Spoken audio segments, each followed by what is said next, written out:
Well, I'm having a walk down by Galleywood Vineyards today, and I've spotted some lovely scenes. Took one or two photographs, and just looking at the rows of vines there, I feel a subject coming on. Hi there, I'm back in my studio again this morning. I'm painting a commission of Galleywood Vineyards. Been asked quite a lot. I mean, I live in Galleywood, walk that way a lot, and I've been asked to paint yet another commission, and I'm going to lead you through the painting process.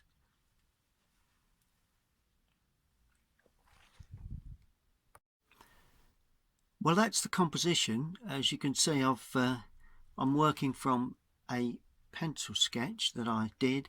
When I'm taking on commissions, I normally send pencil sketches by email to the client to check that that's the view they're looking for and the sort of composition. It's a nice composition overall, good. You know, we've got the building in the background there, as you can see, the vines and a couple of pickers. So this will be during the more summer months. So at the moment that's still springtime, so we haven't quite got any major leafing on there yet. But anyway, this is my setup. As usual, paints, brushes, water jar just needs filling. Selection of brushes, only use a few of those. And as you can see, I've actually made a start by putting the drawing down on to my watercolour paper. So here we go. I better just freshen my paints up and I'll talk you through the process. Okay, well, when you're thinking about a commission like this, you've got to bear in mind that you've got to paint a picture in your own style, so it so easily can end up a very tight painting and not a traditional loose watercolour that I intend to paint. So I've got to forget about the commission side. It either works or it doesn't. And composition is good.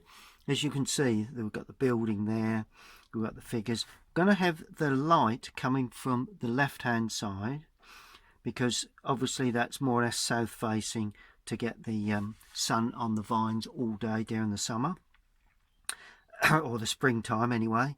And so overall we need to think about the sky. Now the sky, I suppose, in general should be fairly have a fairly simple treatment, bearing in mind we do have lots going on in the foreground. It's all about the vineyard really. So what I'm going to do, I'll just put water on there, not sure why, but anyway, I'm going to use lemon yellow in that top right hand corner. Starts the impression of sunlight. Then I'm going to use cadmium red and mix that on the paper. Gives a lovely feel of sunlight. A bit more cadmium going in there. There you go. So it's going to be a fairly simple sky. Okay, and just a touch more cadmium. There we go. Nice. Now that cadmium gives me a barrier, if you wish, so that hopefully when I add my cobalt blue, may have a little bit of Prussian in there, it doesn't get too green. May do in that lower area, but that's behind the tree. Then all of a sudden you just draw it in like that. That's the best way to get graduation through to your deeper blue, and it gives the effect that light is coming from that side. Now I go deeper blue now. I think there's a bit of Prussian in there that's sort of crept over, but we're not too concerned about that. And we finish at the bottom field. And notice I'm going on to dry paper, which you could damp it, but I want the paint to stick. I want quite a nice blue sky, because there's a lot going on. Don't want to make it any more complicated than it is. What about a little Prussian? Oh no, let's just go in with sorry, that's ultramarine. Let's just go in with a little Windsor blue. Now I'm going to paint around the building. Hold that line of the field. Paint it around the building because I want that to stand out in clear relief against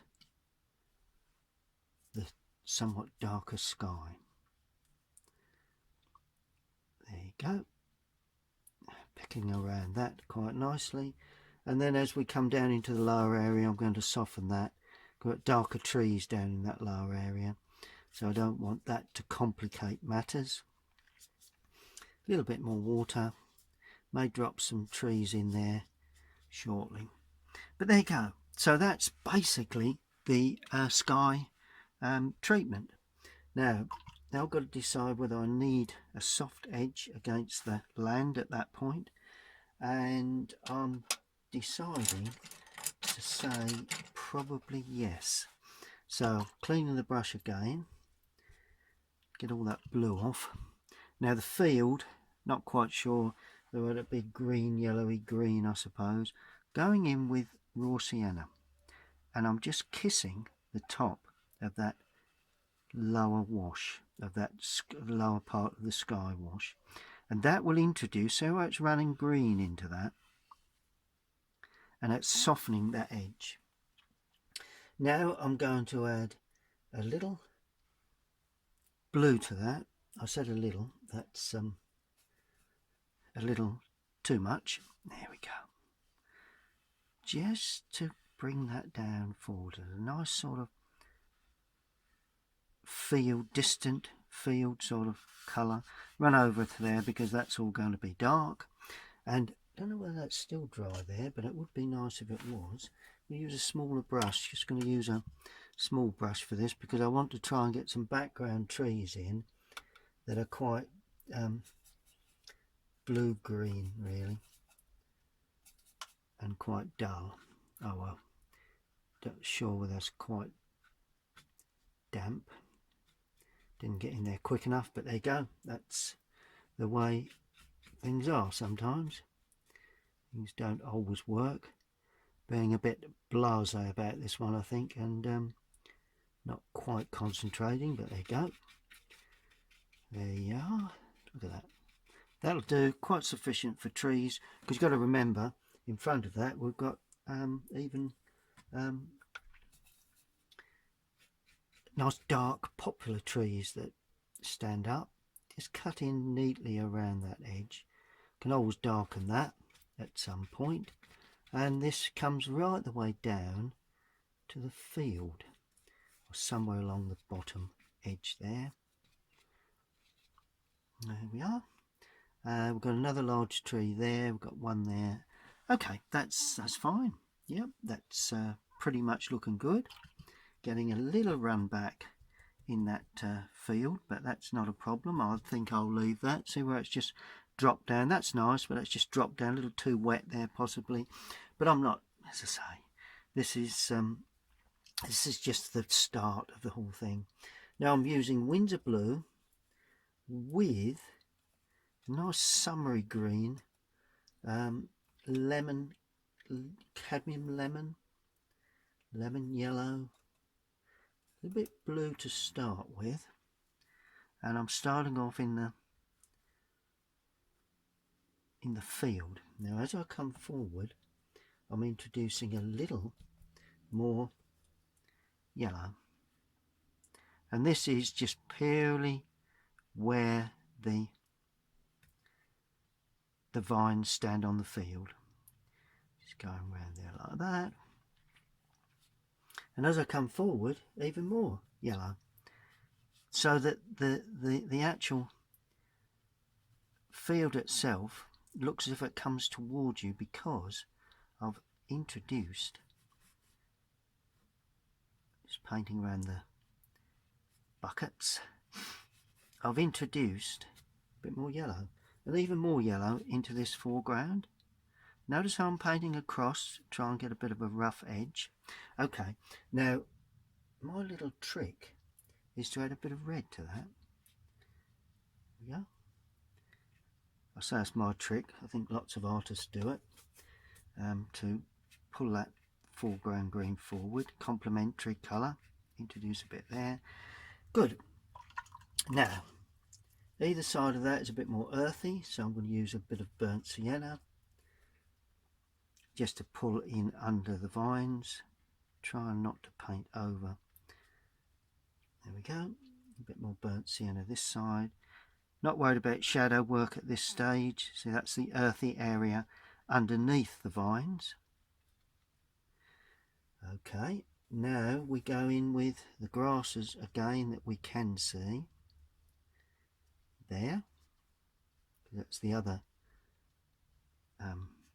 area of vines. It's not quite as bright and as brilliant. Just be able to see that, I think. There we are. And then of course a little bit of burnt sienna again, just where it runs under those vines. There we go. All will take shape really when we come to put the vines in themselves. Good. That, I think, possibly does it for the very first washes.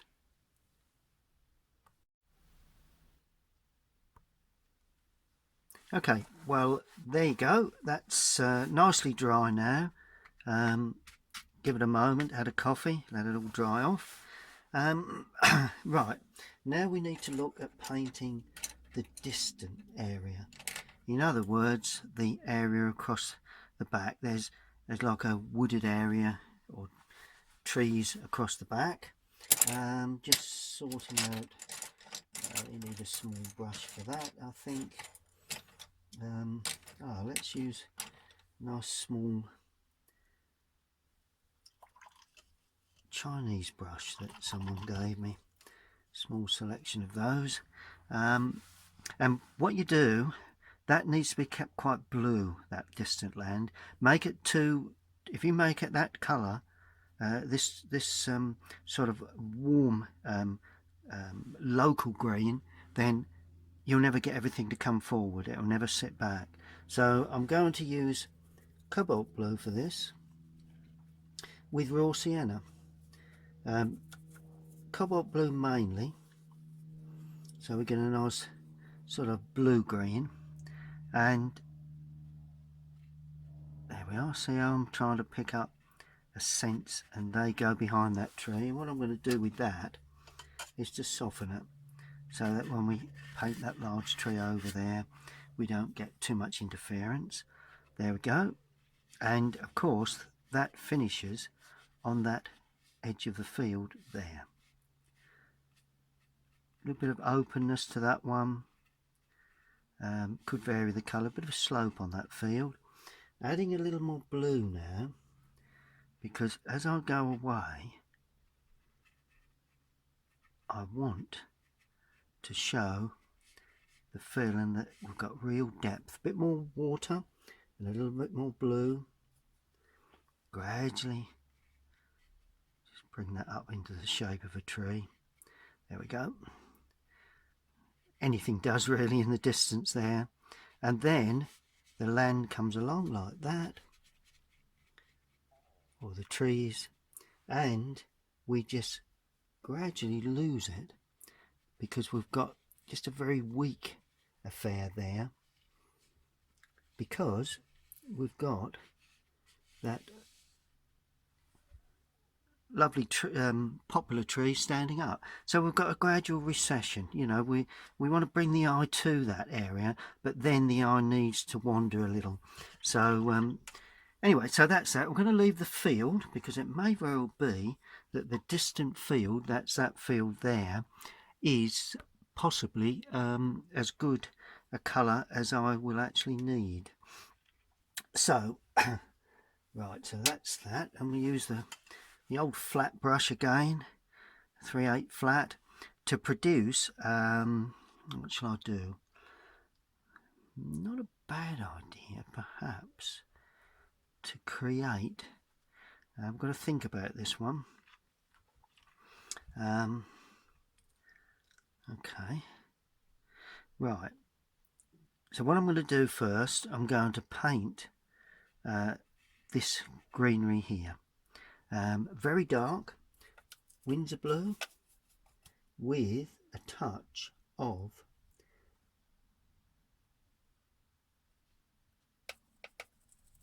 there you go, touch of burnt sienna. That'll give me a nice real dark green, because this in effect is in shadow.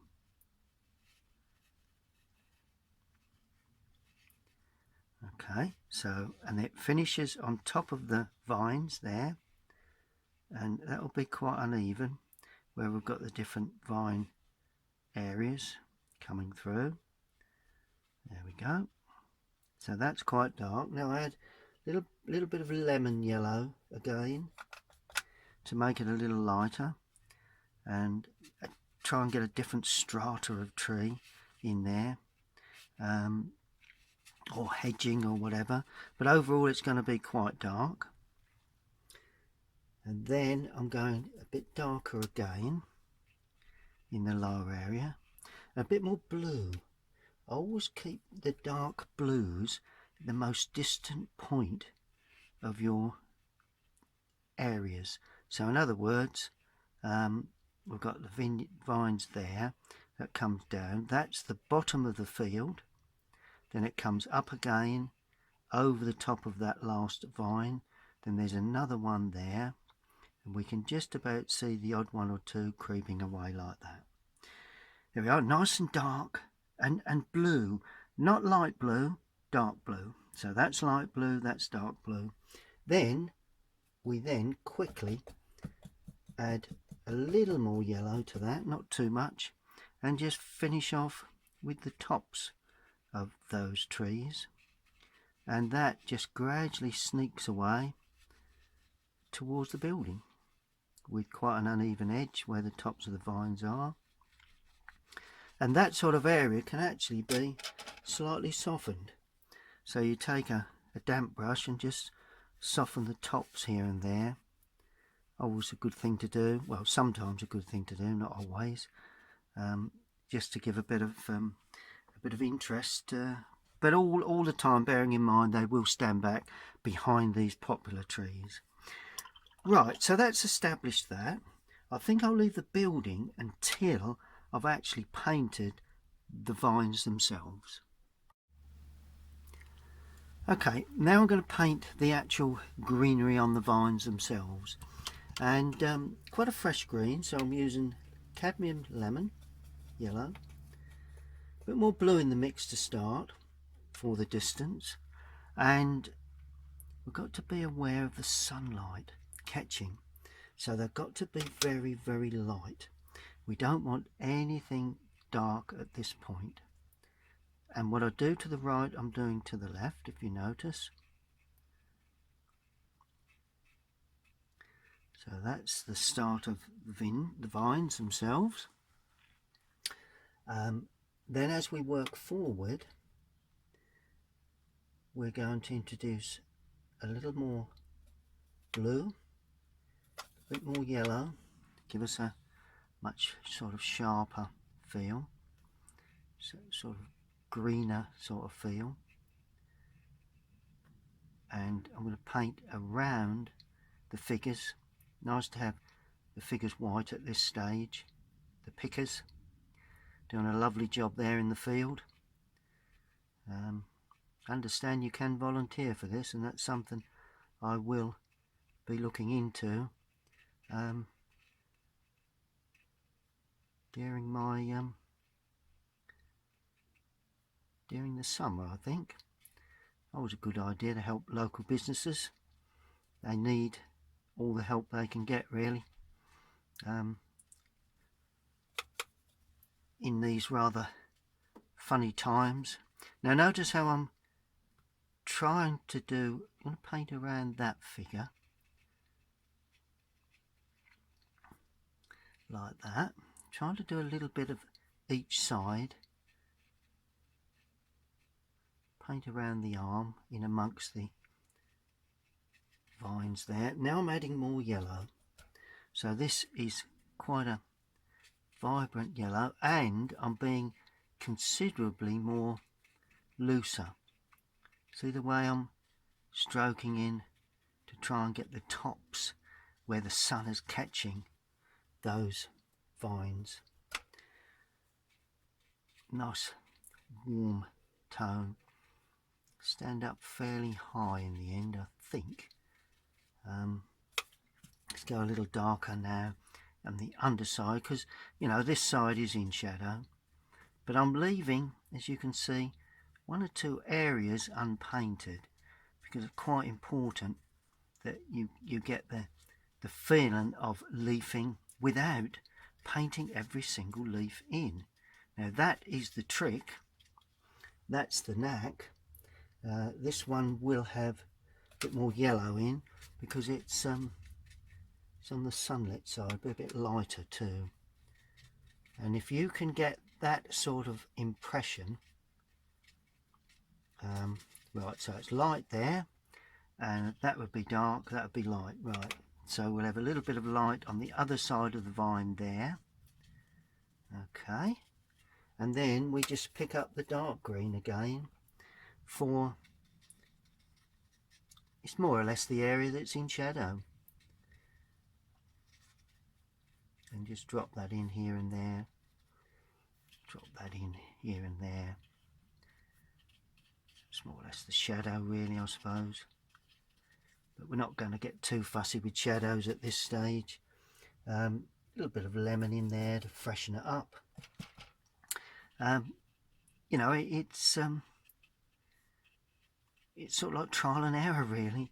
You know, when you work like this, you know, you don't always, you know, it doesn't matter who you are as an artist and how many times you've painted these sorts of subjects, you never know quite how things are going to turn out, and you just hope that your experience covers you for all eventualities.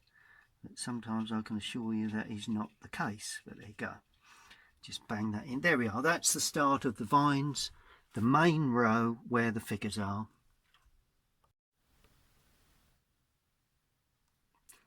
Good, well now I'm going to produce the other side of the vines. Well, this side is quite fresh and quite light because that's all in sunlight. Working the other way round this time, that's all quite light. This is going to be a bit of a thicker colour than that really. Don't look too weak, otherwise it's not in keeping with that area. So I've added a little bit more blue, a little bit more yellow to that, just to try and get the impression of vines. I'm trying to get this down in an impressionist sort of way. It'll be the shadows eventually that make the picture.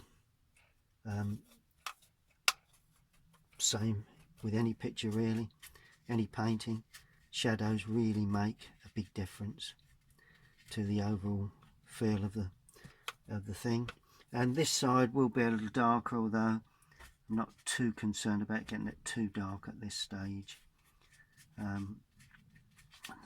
Just try to pick up the nice summery leafing really.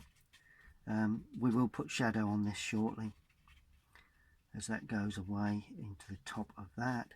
Got to hold the tops of that because we're looking down into a little bit of a dip, so we're going to make certain that we hold the correct perspective, if you like, because there's perspective in anything you paint. Just watch how far I go down with that, maybe a little low with that. And there's perspective in anything you paint, even flowers. There is perspective. Some flower heads are nearer to you, some are further away, and you need to understand that, that's all, and respect that sort of feel. Now I'm putting a little lighter green on the top because that's where the sun is catching that area. Okay, good. So that's that. Oh, we must do that this side as well. just to give an impression that that's all sort of coming up there, and there we are. That's fine. Yep, that's looking, you know, there's enough little gaps to give sparkle to the leafing.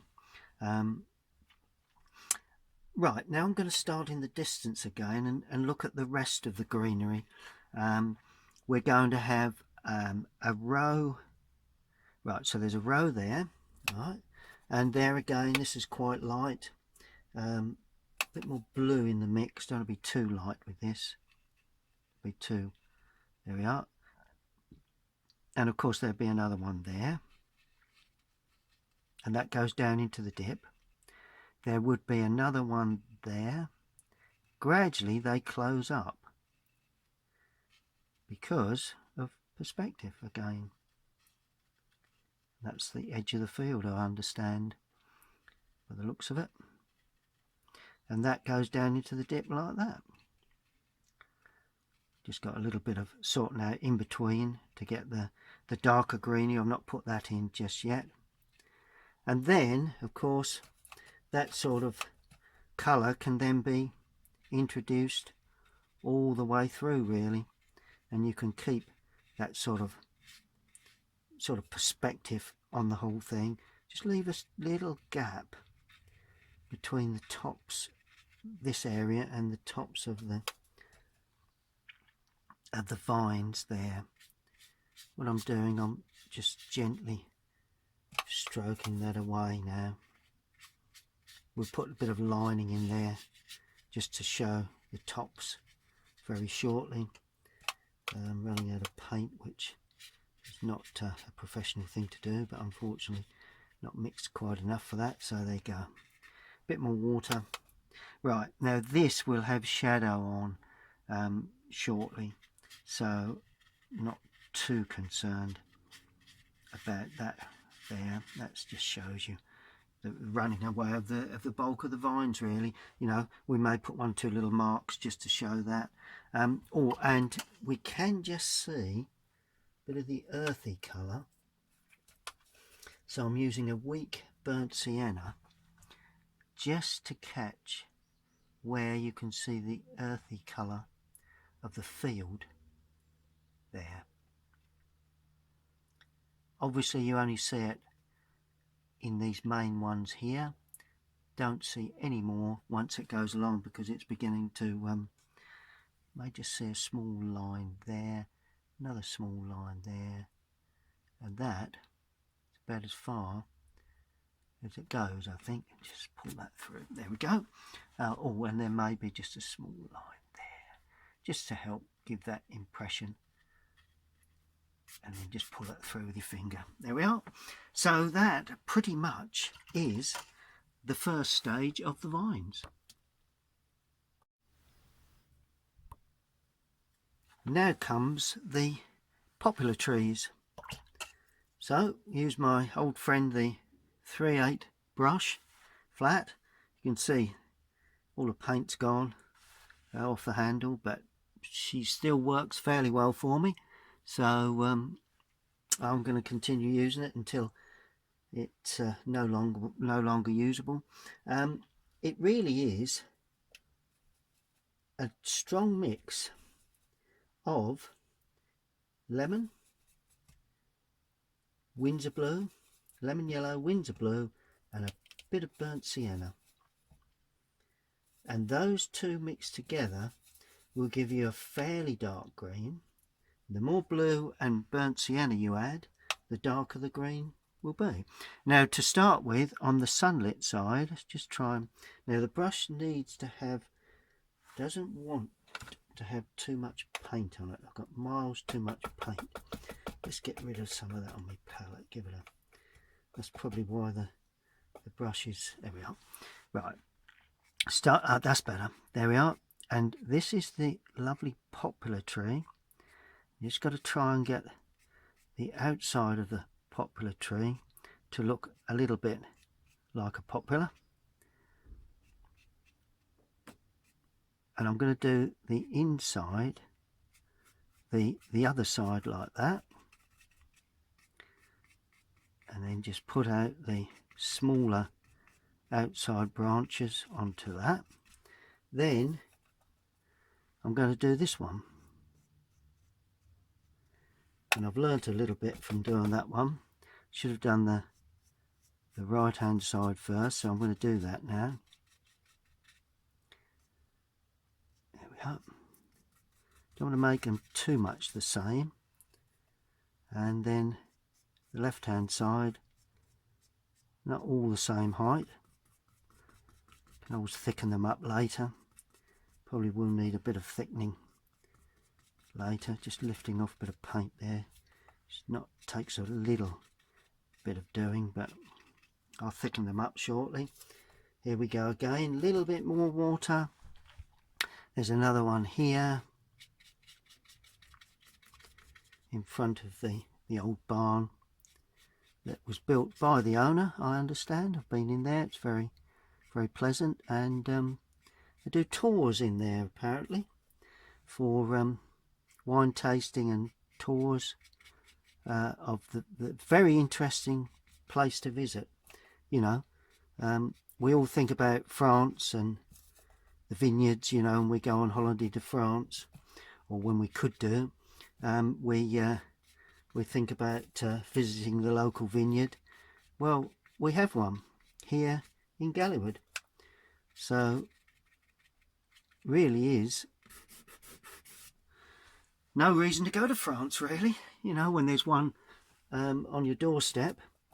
And Ian owns it, and along with his wife, and very nice couple they are too. Well worth a visit. Well worth a visit if you're ever around the Chelmsford area. Google it and give them a ring and arrange a visit on one of their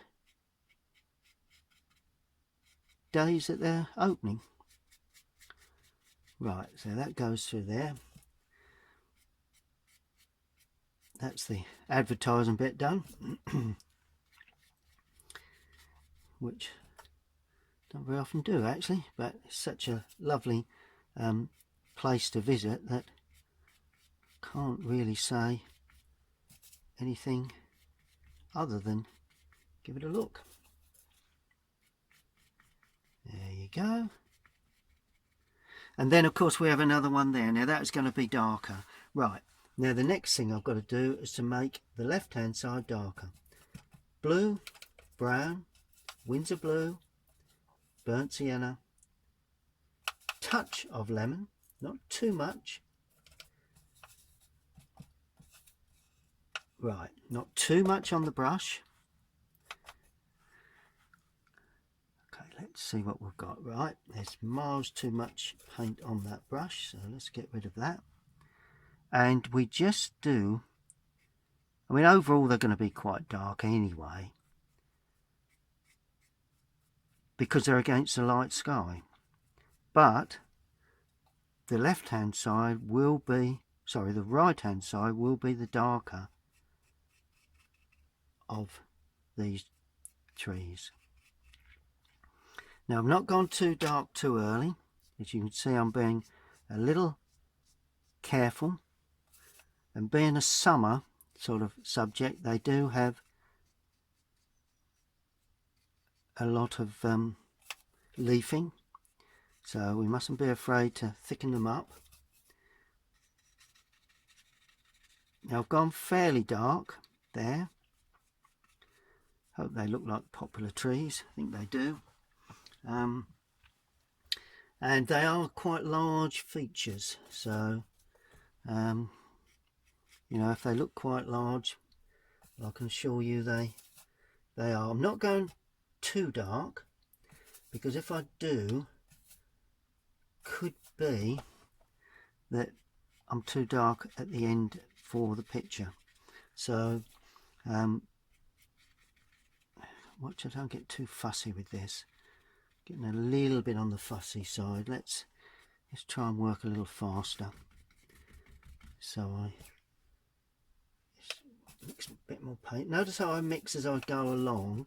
It's one of those things that, yeah, that may be the sort of depth of colour that I require right at the end, but don't want to put that in too dark at this stage. There we go.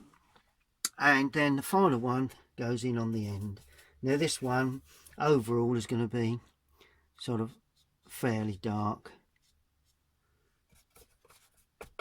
Actually, poplar trees are not difficult to paint. You know, if you look at the brush strokes, I'm pulling them down, similar to firs really. You know, conifers. Just pull down. That's my light colour for that one. Then I'm going to mix a dark one, blue, burnt sienna, a little yellow.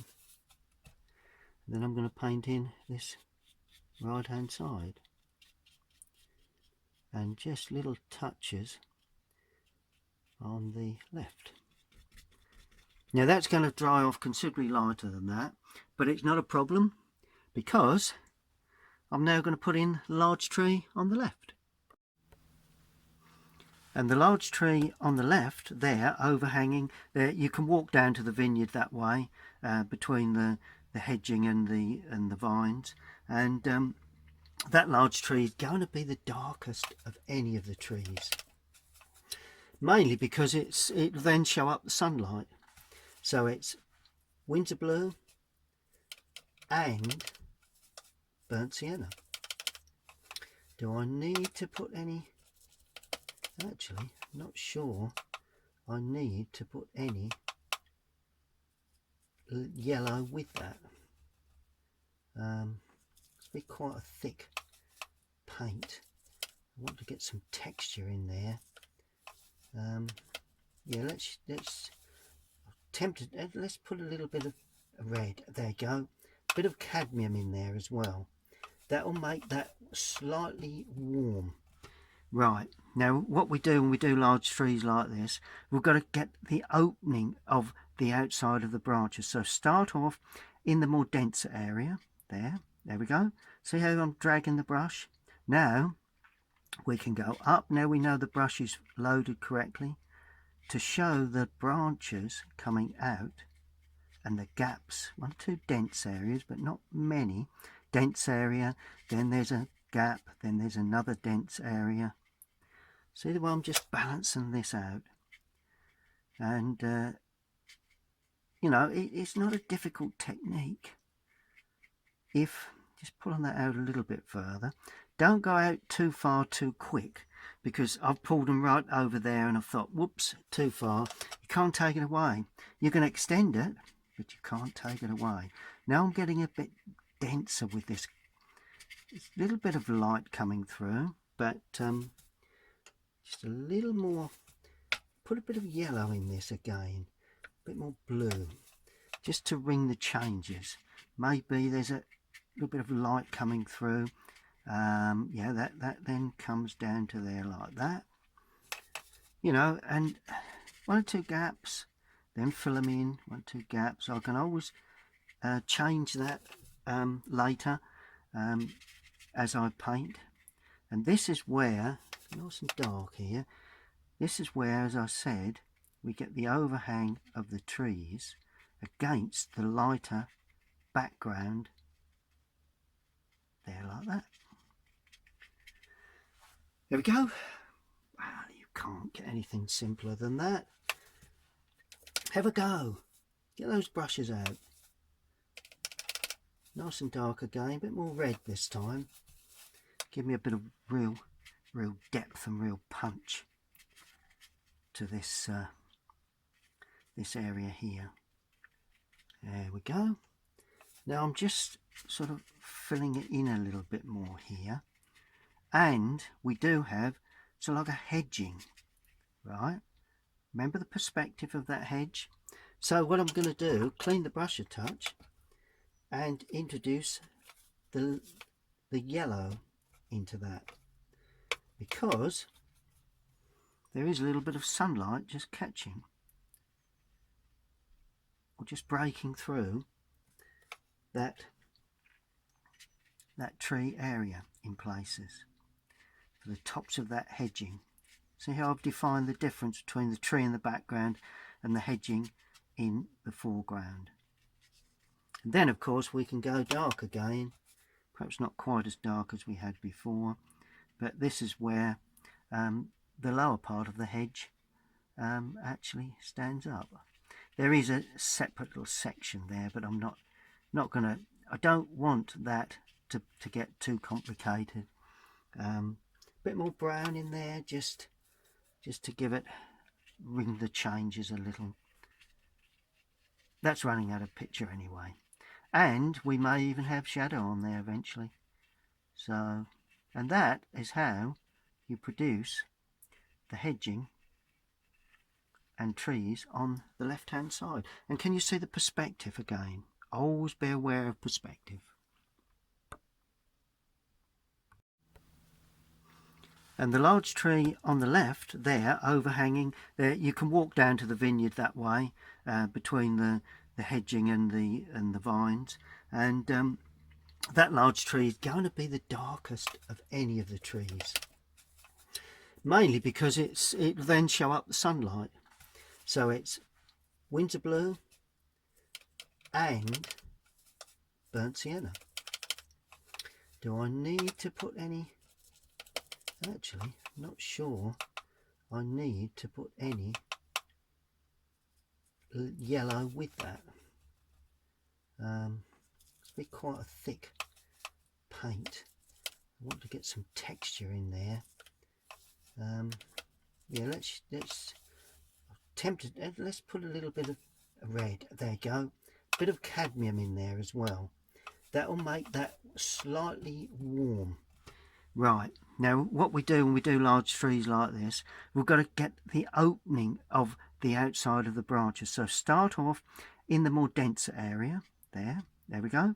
See how I'm dragging the brush? Now we can go up. Now we know the brush is loaded correctly, to show the branches coming out and the gaps. 1 or 2 dense areas, but not many. Dense area, then there's a gap, then there's another dense area. See the way I'm just balancing this out? And you know, it's not a difficult technique. If just pulling that out a little bit further, don't go out too far too quick, because I've pulled them right over there and I've thought, whoops, too far. You can't take it away. You can extend it, but you can't take it away. Now I'm getting a bit denser with this. It's a little bit of light coming through, but just a little more. Put a bit of yellow in this again, a bit more blue, just to ring the changes. Maybe there's a little bit of light coming through. Yeah, that then comes down to there like that, you know, and 1 or 2 gaps, then fill them in. 1 or 2 gaps. I can always change that later as I paint. And this is where, nice and dark here, this is where, as I said, we get the overhang of the trees against the lighter background there like that. There we go. Wow, you can't get anything simpler than that. Have a go. Get those brushes out. Nice and dark again, a bit more red this time. Give me a bit of real depth and real punch to this this area here. There we go. Now I'm just sort of filling it in a little bit more here. And we do have, so like a hedging, right? Remember the perspective of that hedge? So what I'm going to do, clean the brush a touch and introduce the yellow into that, because there is a little bit of sunlight just catching or just breaking through that tree area in places. For the tops of that hedging. See how I've defined the difference between the tree in the background and the hedging in the foreground. And then of course we can go dark again, perhaps not quite as dark as we had before, but this is where the lower part of the hedge actually stands up. There is a separate little section there, but I'm not going to, I don't want that to get too complicated. Bit more brown in there, just to give it, ring the changes a little. That's running out of picture anyway. And we may even have shadow on there eventually. So, and that is how you produce the hedging and trees on the left hand side. And can you see the perspective again? Always be aware of perspective. Good, well that's beginning to dry. I think that's in focus. Is that in focus? Yeah, I think so. Just had to take my pullover off because it's quite warm in here. Now we've got tiled roofing on the building. I'm going to paint the building now. Now I know where the trees are coming. And for that tiled roofing, I'm going to use Windsor Blue with, well, let's just try a little bit of Indian red. What do I get with that? More blue than red. No, that's cadmium red, sorry. More blue than red. There we are. Bit more blue in there. So it's Windsor Blue, cadmium red. Okay, I think that's pretty much it. We'll take a chance on that. Can't go too wrong with this. And that's the roof of the building. Now, got to be careful that we don't put this in too dark, because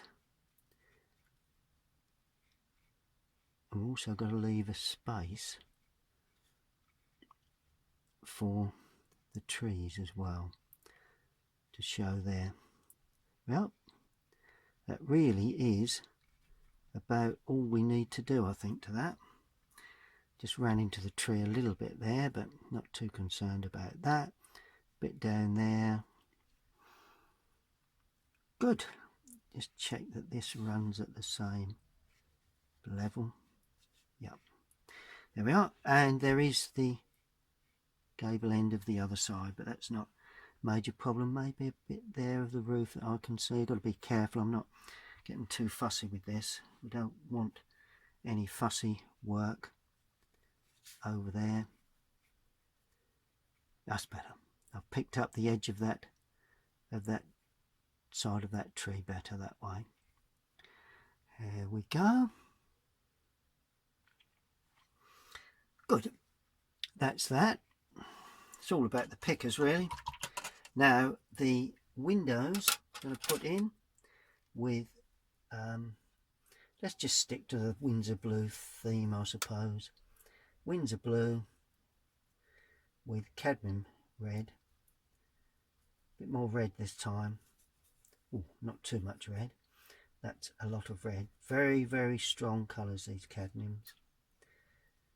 There we go. And we have a window here that needs to be treated fairly loosely. One there.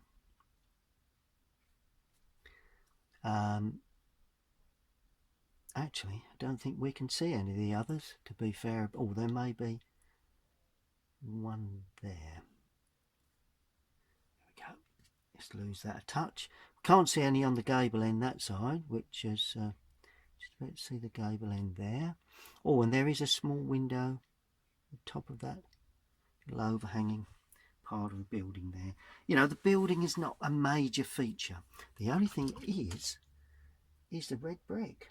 Now this I was very interested in, because along the lower part of that, and that's too wet, is red brick, and that's a little too red, but let's just say it is quite a feature. That'll be in shadow.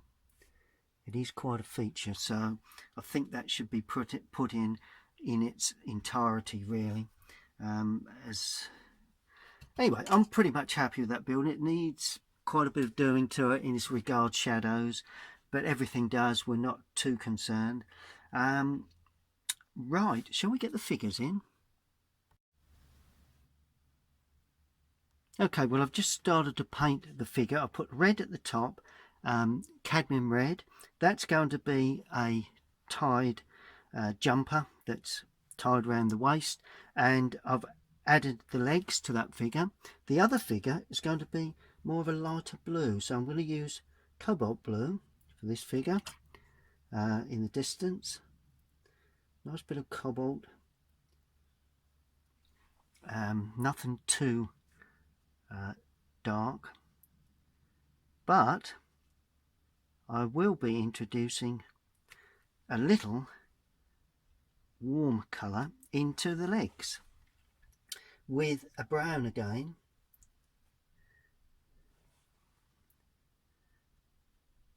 Why not shorts? That wouldn't be a bad thing to put in. There we are. Good. Now we do need a flesh colour raw sienna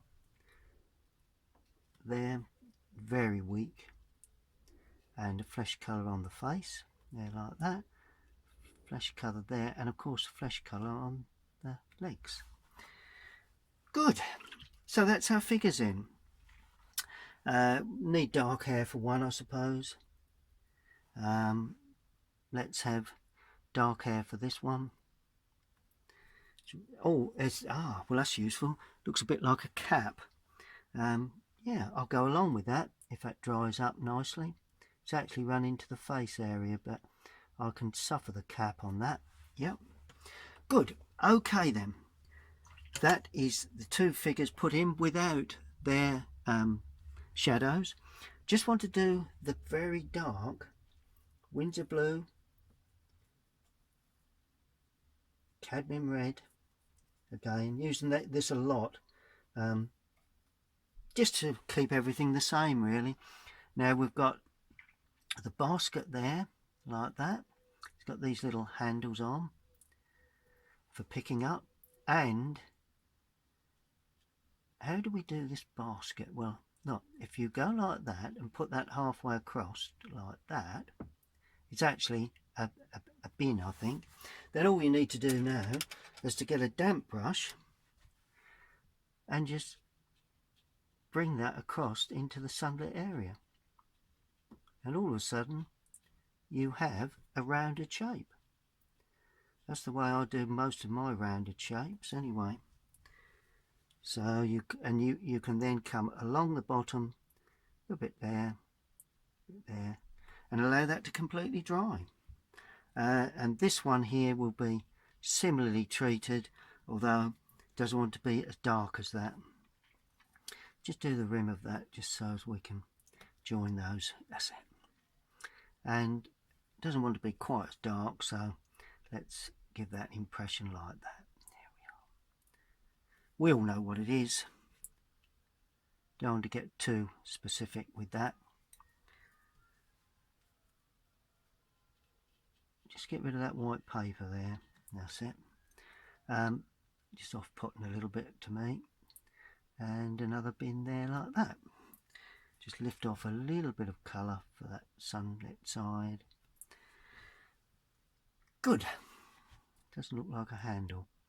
That does now, does it? I suppose it does. Yeah. There you go. Anyway, let's not play around. Looks a bit like a dog. Let's not play around. There, put it in shadow. That'll soon get rid of that. Good. Okay. Here we go then. Speaking of shadows, got a feeling that's pretty much where we're going. But just before we do that, we need to put the vine stems in. And that is going to be burnt sienna with a little Windsor blue to make them nice and dark. And they're quite sort of gnarled sort of affairs really, and they close up as they go away like that. There we are. That's the way you do that.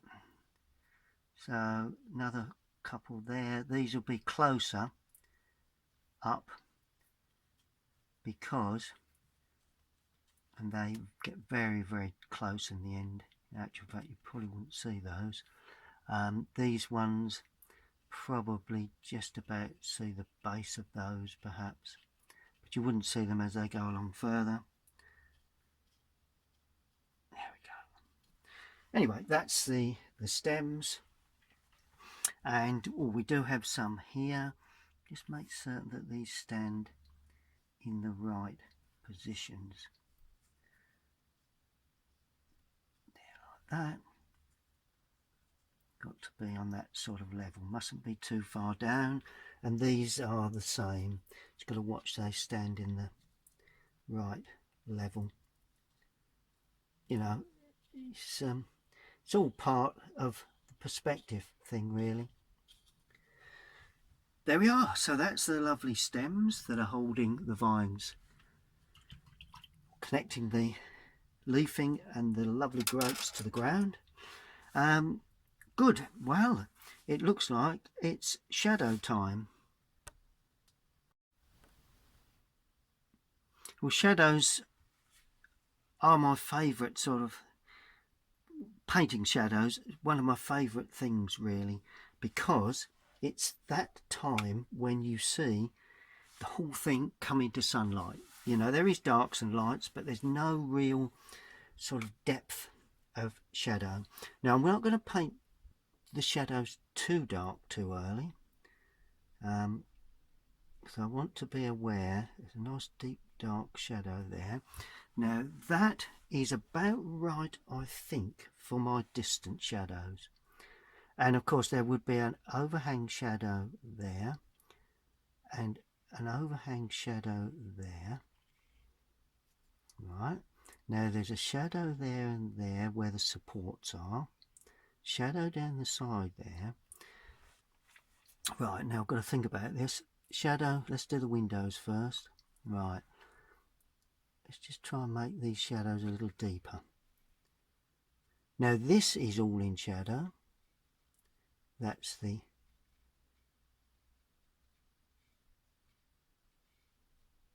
side of the building. Just pick up a jagged edge on that area there. Mustn't be straight down the back like that. Just a tad of overhang of roof, that's it. Then we have a shadow area here, and all of a sudden, pick that out nice and straight. All of a sudden we're picking up that sunlit part of that poplar tree. See how that comes into sunlight? So never put shadow either side. Oh, and that's got to go across there. And of course, somewhere along here would be a shadow. I'm assuming there's sort of like a something there anyway, and that's going to create a shadow from the building and any hedging really running in the background. May elaborate on that very shortly. Now there will be a shadow from the overhang of that there. Not sure of the shape, but anyway, that's good enough for me. And shadow down the underside of that gable just to show the gable end. And all of a sudden, see how that crisp area there, very crisp, isn't it? Really strong sunlight. May give that a touch of yellow shortly. Okay, so that's that. Now, the conifers, or sorry, the poplar trees, do they need darkening? Not sure. Not sure that that's the case. Okay, it's all getting very, very interesting. All very interesting now. Got to work out where these shadows will actually lay. Now, obviously the shadows come across there, so we'll show a little bit of shadow work. And of course, these shadows run across these vines. And this is the thing that really attracts me to this subject. The fact that we've got dappled light running over the vines from that dark tree. And of course, any other trees running out of picture here. And that's always a nice feature. Always works well. Mustn't be afraid to put them in. Just watch we don't come down too far with them. Mustn't be afraid to put shadows in. You know, shadows can be, and of course the tops of these finish there, so this is the foreground vine. Don't want to run too far across there with that. There we are, got a lovely dappled light that side, just as if it's beginning to come through. Good. Okay, now there is a shadow then on that vine area there. That vine area there just shows where the vines come along and finish there. This would also be in shadow because of the low sun. That would also be in shadow. There, there, there. Just gradually see it and just draw it away with your finger. There we are. Just so as that blurs. There we are. I may put a little bit in there very, very shortly.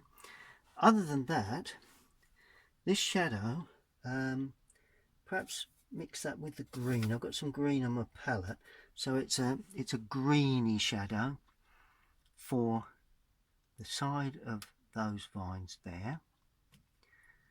Okay, the figure is partly in that sort of shadow, and then we pick up this shadow area of the vines, but of course these vines are not really dense, so particularly at the top you'll only see some little touches of the shadows. It's that dark green, sort of brown sort of shadow, and two little bits coming out like that, two little touches. You've got to remember the sun is quite low, so, and of course as we come round into that area there, we have to open up,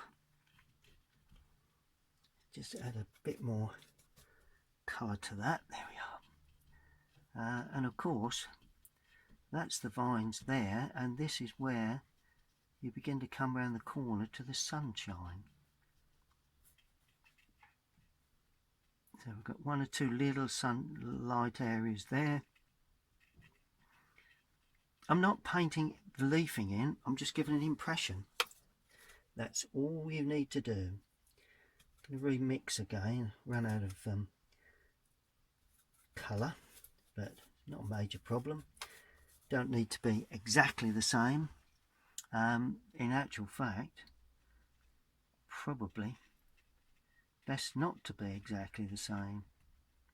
Open again at the top, pick up the side of that vine there, and tops of those vines there. May even introduce a bit of shadow later on over this area here. You know, I mean, this, when the sun is low like this, you don't get a lot of colour, you know. So to be honest with you, keep the amount of colour to a minimum, really. Right, now really this side is in sunlight, apart from parts of the lower area there, which would be in a touch of shadow, you know, where the vines come down, and also there some little touches of shadow. That's it. And then of course we gradually come up, showing sort of like a little bit of the vines there, a little bit of touches there, a little bit, introducing a little bit up to the top there, a little bit up there, but nothing to any great extent. And then what I'm going to do, is paint just on the back edge of this here, because it then shows that we do have part of that vine in shadow, defines that right hand side, because the sun's beginning to move around, so some of it will be dark, like that. Good, let's sit back and evaluate that. Very little else to do. Just going to pick up some shadow work. Let's start off, is that too dark? There, shadow work for the vines, like that. Don't think that's too dark. Runs over into that, and of course the picker's bin.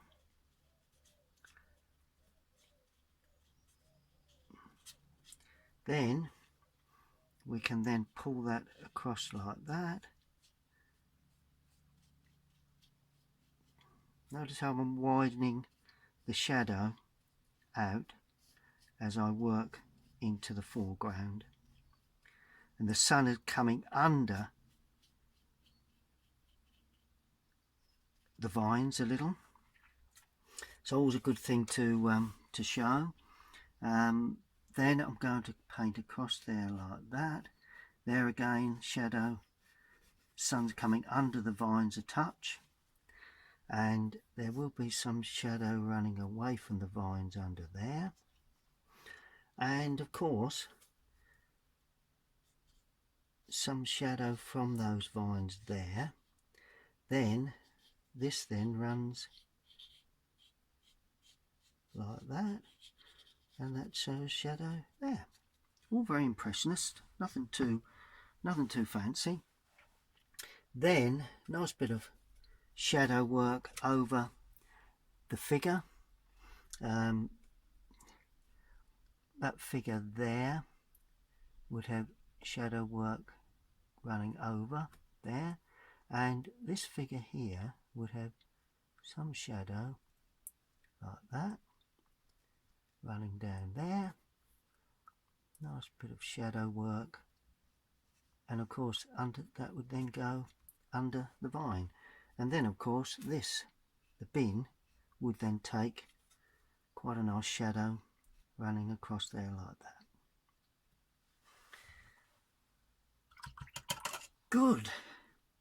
Okay, we're gonna have to, won't be long before we call that a day, I think, for this one. Just want to evaluate it again. Maybe some darker stuff here, because these poplars may produce some sort of shadow somewhere, secondary sorts of shadow there. Rather like that sort of soft area there. That's nice and crisp and white. I think I'll leave that. Just some little, my favourite, finishing touches to go in. Okay, well, as I say, you know my finishing touches, and that's going to be just on the figure there,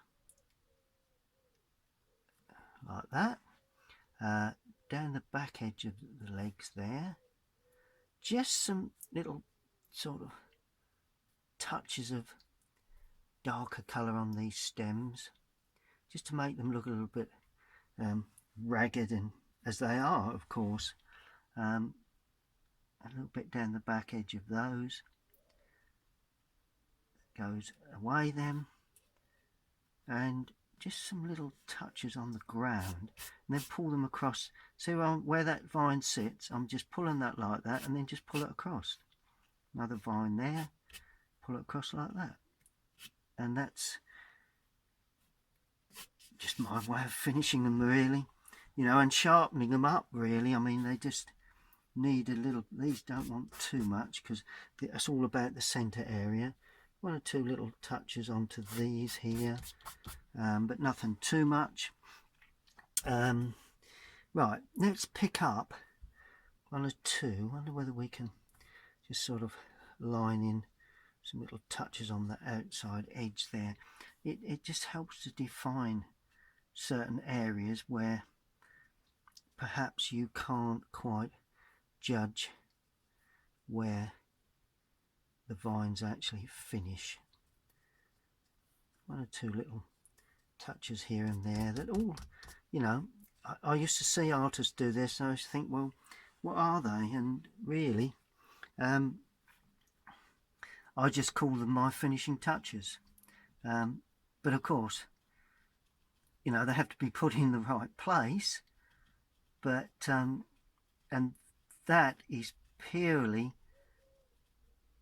the area that you gradually get used to knowing where you want them and where you don't need them, because I've so often popped in little finishing bits like this and I've totally overdone it.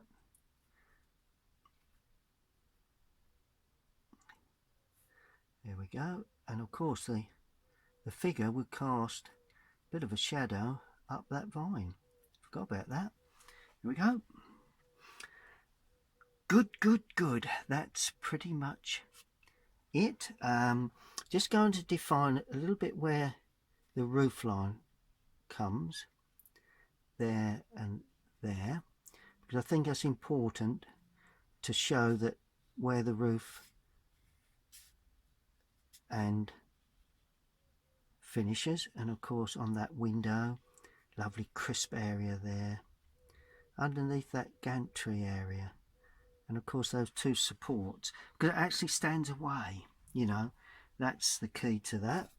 And I want this nice dark area there, so I'm darkening up this as well in that main area there, just to give that added bit of depth. And I just feel there needs to be another dark area there. One or two little touches along the bottom there. Another little dark area there. You know, and without the darks you can't appreciate the lights. And that is the key to a good watercolour.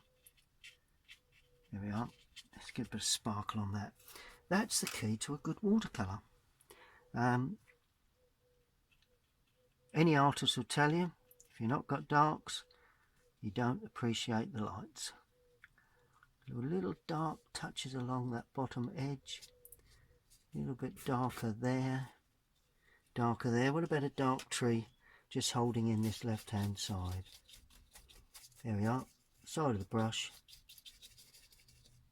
Just a bit denser as it goes out of picture. What about an extension of that somewhere there? Just to ring the changes a little on that outside edge. But overall, I'm now going to take off the surround and we'll see what we've got. Well, there is the finished painting, pretty much finished, I think. Don't really want to overdo it now. It's a good idea to sometimes leave it overnight and then come back to it the next day, but basically, as far as I'm concerned, it is finished. So all I really need to do now is to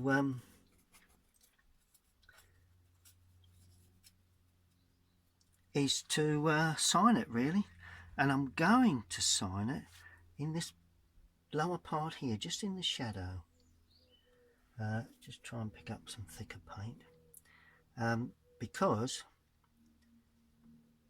and it's in the paint that I used.